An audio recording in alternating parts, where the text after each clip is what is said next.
ಕೇರಳದ ಮಾಜಿ ಮುಖ್ಯಮಂತ್ರಿ ಮತ್ತು ಸಿಪಿಎಂನ ಹಿರಿಯ ನಾಯಕ ವಿ.ಎಸ್. ಅಚ್ಯುತಾನಂದನ್ ಅವರು ನಿಧನವನ್ನು ಹೊಂದಿದ್ದಾರೆ. ಕೆಲವು ದಿನಗಳ ಹಿಂದೆ ಹೃದಯಾಘಾತಕ್ಕೀಡಾಗಿದ್ದ ಅವರನ್ನು ಆಸ್ಪತ್ರೆಗೆ ದಾಖಲಿಸಲಾಗಿತ್ತು. ತೀವ್ರ ನಿಗಾ ಘಟಕದಲ್ಲಿದ್ದ ಅವರು ಇವತ್ತು ಚಿಕಿತ್ಸೆ ಫಲಕಾರಿಯಾಗದೆ ಇಹಲೋಕದ ಯಾತ್ರೆಯನ್ನು ಮುಗಿಸಿದ್ದಾರೆ. ಕೇರಳದಲ್ಲಿ ಕಮ್ಯುನಿಸ್ಟ್ ಪಾರ್ಟಿಯನ್ನು ಬೆಳೆಸಲು ಪ್ರಮುಖ ಪಾತ್ರವನ್ನು ವಹಿಸಿದ್ರು ಇವರು. ಹಲವಾರು ಐತಿಹಾಸಿಕ ಹೋರಾಟಗಳ ಮುಂದಾಳತ್ವವನ್ನು ಕೂಡ ವಹಿಸಿದರು. ಹೋರಾಟಗಳ ಮುಂಚೂಣಿಯಲ್ಲಿದ್ದು ಅಧಿಕಾರಶಾಹಿಗಳ ಆಜ್ಞೆಯಂತೆ ಪೊಲೀಸರಿಂದ ಹಲವಾರು ಬಾರಿ ತೀವ್ರ ಹಲ್ಲೆಗೊಳಗಾಗಿದ್ದ ಅಚ್ಯುತಾನಂದನ್ ಯಾವತ್ತೂ ಕೂಡ ತಮ್ಮ ಸಿದ್ಧಾಂತದಲ್ಲಿ ಯಾರೊಂದಿಗೂ ರಾಜಿ ಮಾಡದ ಒಂದು ಅಪರೂಪದ ವ್ಯಕ್ತಿತ್ವದ ರಾಜಕಾರಣಿಯಾಗಿ ಕೇರಳದಲ್ಲಿ ಗುರುತಿಸಲ್ಪಟ್ಟಿದ್ರು. ಶತಾಯುಷಿಯಾಗಿದ್ದರು, 101 ವರ್ಷ ಅವರಿಗೆ. ಸೊ ಕೇರಳದ ರಾಜಕಾರಣದಲ್ಲಿ ವಿಶಿಷ್ಟ ಛಾಪನ್ನು ಕೂಡ ಮೂಡಿಸಿದ್ರು. ಅವರು ತಮ್ಮ ರಾಜಕೀಯ ಜೀವನದಲ್ಲಿ ಒಟ್ಟು 7 ಬಾರಿ ಶಾಸಕರಾಗಿ ಆಯ್ಕೆಯಾಗಿದ್ದರು ಅಚ್ಯುತಾನಂದನ್ ಅವರು. ಇನ್ನು 2006ರಿಂದ 2011ನೇ ಇಸವಿ ತನಕ ಕೇರಳ ರಾಜ್ಯದ ಮುಖ್ಯಮಂತ್ರಿಯಾಗಿ ಕೂಡ ಅವರು ಕಾರ್ಯವನ್ನು ನಿರ್ವಹಿಸಿದರು. ಇನ್ನು ತಮ್ಮ ರಾಜಕೀಯ ಜೀವನದಲ್ಲಿ ಒಟ್ಟು 10 ಚುನಾವಣೆಗಳನ್ನು ಎದುರಿಸಿದ್ರು. ಈ 10 ಚುನಾವಣೆಗಳ ಪೈಕಿ ಅವರು 7 ಬಾರಿ ಶಾಸಕರಾಗಿ ಆಯ್ಕೆಯನ್ನು ಆಗಿದ್ದರು. ಅಂದರೆ 10 ಚುನಾವಣೆಯಲ್ಲಿ 7 ಚುನಾವಣೆ ಗೆದ್ದಿದ್ರು, 3 ಚುನಾವಣೆಯಲ್ಲಿ ಅವರಿಗೆ ಸೋಲಾಗಿತ್ತು ಮತ್ತು 5 ವರ್ಷಗಳ ಕಾಲ ಕೇರಳ ರಾಜ್ಯದ ಮುಖ್ಯಮಂತ್ರಿಯಾಗಿ ಕೂಡ ಕಾರ್ಯವನ್ನು ನಿರ್ವಹಿಸಿದರು. ಇವತ್ತು 101 ವರ್ಷದ ಶತಾಯುಷಿಯಾಗಿದ್ದಂಥ ಅಚ್ಯುತಾನಂದನ್ ನಿಧನವನ್ನು ಹೊಂದಿದ್ದಾರೆ. ಅವರ ನಿಧನದ ಹಿನ್ನೆಲೆಯಲ್ಲಿ ಕೇರಳ ರಾಜ್ಯದಲ್ಲಿ 3 ದಿನಗಳ ಶೋಕಾಚರಣೆ ಇರುತ್ತೆ. ಅಂದರೆ ನಾಳೆ ಶಾಲೆ ಸರ್ಕಾರಿ ಸಂಸ್ಥೆಗಳಿಗೆ ಇಡೀ ಕೇರಳ ರಾಜ್ಯದಾದ್ಯಂತ ರಜೆಯನ್ನು ಘೋಷಿಸಲಾಗಿದೆ. ಹೀಗಾಗಿ ಕಾಸರಗೋಡು ಜಿಲ್ಲೆಯ ವಿದ್ಯಾರ್ಥಿಗಳಿಗೂ ಕೂಡ ನಾಳೆ ರಜೆ ಇರುತ್ತೆ. ಮೊನ್ನೆ ತನಕ ಕಾಸರಗೋಡು ಜಿಲ್ಲೆಯ ವಿದ್ಯಾರ್ಥಿಗಳಿಗೆ ಮಳೆಯ ಹಿನ್ನೆಲೆಯಲ್ಲಿ ರಜೆ ಇದ್ದರೆ ನಾಳೆ ಮತ್ತೊಂದು ರಜೆ.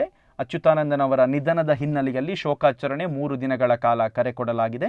ಸೊ ಕಾಸರಗೋಡು ಜಿಲ್ಲೆಯ ವಿದ್ಯಾರ್ಥಿಗಳಿಗೆ ಅಂದರೆ ಎಲ್ಲ ಸರ್ಕಾರಿ ಸಂಸ್ಥೆ ಶಾಲಾ ಕಾಲೇಜಿಗೆ ರಜೆಯನ್ನು ഘോഷിಸಲಾಗಿದೆ.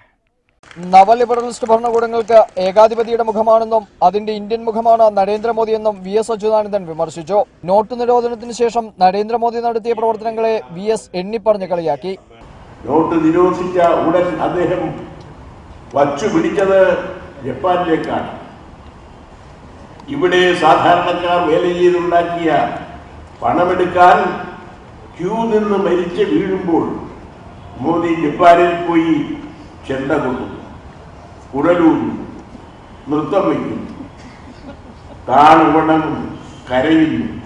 എന്തെല്ലാം അടവുകളാണ് മോദി പയറ്റുന്നത്. മോദി അടവുകളുടെ ആശാനാണ്. ഇതേ അടവുകളിലൂടെയാണ് എൽ.കെ. അദ്വാനിയെ മുഖ്യധാരയിൽ നിന്നും നരേന്ദ്രമോദി മാറ്റി നിർത്തിയതെന്നും വി.എസ്. അച്യുതാനന്ദൻ പറഞ്ഞു. പണ്ട് ഇതുപോലെ താണുവണങ്ങിയും കരഞ്ഞുമൊക്കെ മോദി ആ അദ്വാനിയെ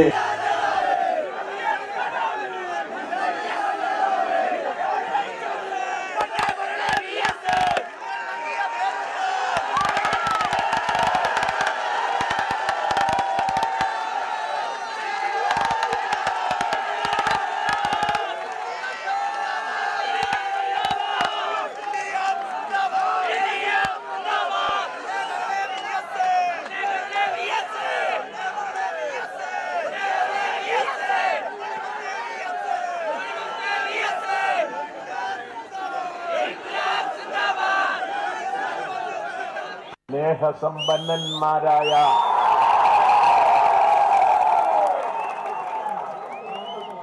അരുവിക്കരയിലെ സമ്മതിദായകരെ, സഹോദരി സഹോദരന്മാരെ, സഖാക്കളെ, ഞങ്ങളെ അസംബ്ലിയിലേക്ക് ക്ഷണിച്ച അതേ ഉമ്മൻചാണ്ടി